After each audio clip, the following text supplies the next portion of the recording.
Brothers and sisters, the Lord be with you. And with your spirit. A reading from the Holy Gospel according to Luke. The two disciples recounted what had taken place on the way and how Jesus was made known to them in the breaking of bread. While they were still speaking about this, he stood in their midst and said to them, "Peace be with you." But they were startled and terrified and thought that they were seeing a ghost. Then he said to them, "Why are you troubled? And why do questions arise in your hearts? Look at my hands and my feet, that it is I myself. Touch me and see, because a ghost does not have flesh and bones, as you can see I have." And as he said this, he showed them his hands and his feet. While they were still incredulous for joy and were amazed, he asked them, "Have you anything here to eat?" They gave him a piece of baked fish. He took it and ate it in front of them. He said to them, "These are my words that I spoke to you while I was still with you, that everything written about me in the law of Moses and in the prophets and Psalms must be fulfilled." Then he opened their minds to understand the scriptures. And he said to them, "Thus it is written that the Christ would suffer and rise from the dead on the third day, and that repentance for the forgiveness of sins would be preached in his name to all the nations, beginning from Jerusalem. You are witnesses of these things." The Gospel of the Lord. Praise to you, Lord Jesus Christ. I find one part of this Gospel to be quite ironic, actually. Here we have Jesus Christ, who with the Father created the entire universe. Jesus Christ, the Word incarnate. Jesus Christ, who feeds us every time we come to this table, asking his disciples for something to eat. To me, that's kind of the ultimate irony. But there are a couple things in play here that make this make sense. First of all, when you put it in context of the other things going on there, Jesus is trying to prove to these two disciples that it's really him. It says they were terrified. They thought they were seeing a ghost. And so Jesus does the most human thing that we can probably do. He eats in front of them. He asks them for food, physically eats. As they knew, spirits don't need to eat. So that's his way of proving to them it's really him. But as so often the case with Jesus, even in a simple act like eating, he's teaching a lesson. He's teaching these disciples how to work towards holiness. Now, when we think of people who are holy, we think of people who've been declared saints, right? They've already made it into heaven. We know this. That's what our faith teaches us. So these are great exemplars, people that we should be following. But there are so many other ways for us to show and work towards holiness. Just last month, the Holy Father put out a new apostolic exhortation called "Rejoice and Be Glad." Don't ask me the Latin. I'd only embarrass myself.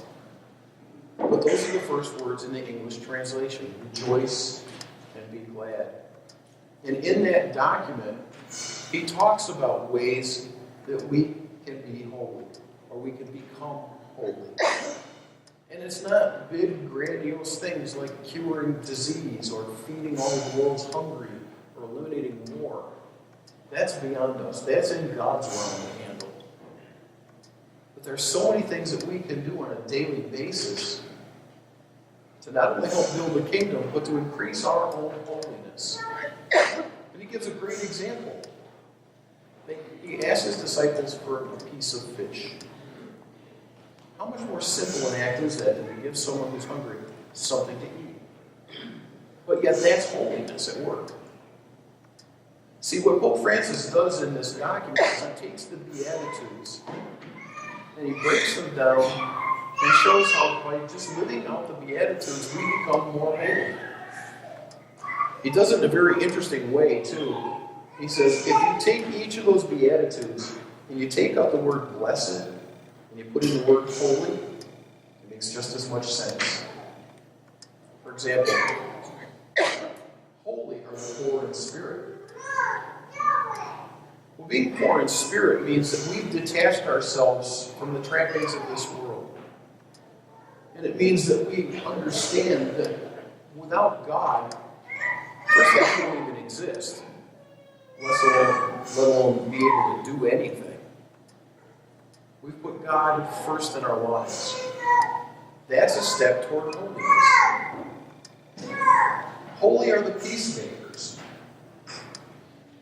If we step out of our comfort zone and we go to someone that we may have offended, and we ask for their forgiveness, not only does that heal, but again, that's a step toward holiness. Or if we take the courage to forgive someone who's offended us, it's the same thing. We become more holy by that act of forgiveness. See, the thing is, every time we do one of those actions, we're imitating Christ himself. And the more we imitate Christ, the more we become like him. And the more we become like him, the easier it is to imitate him. So it's a self-feeding cycle. We imitate Christ, we become more like Christ. We become more like Christ, we imitate Christ more. And when we come to this table, it makes it even better. Because now we have taken Jesus Christ into our very being, which makes it that much easier for us to imitate him. He's making changes within us that we don't even recognize. But yet it moves us step by step closer to those people that God has created us to be, those holy beings who will worship him throughout eternity. Again, I think we make holiness more complex than it really needs to be. We should probably spend a lot of our time reading Matthew 25. That's the end of time. That's Judgment Day, where God separates the sheep from the goats. We should spend a lot of time finding out what we need to do to become those sheep. Because those are the acts of holiness. Those are the way that we can become closer and closer to that final product, that final person that we're meant to be. Is it easy?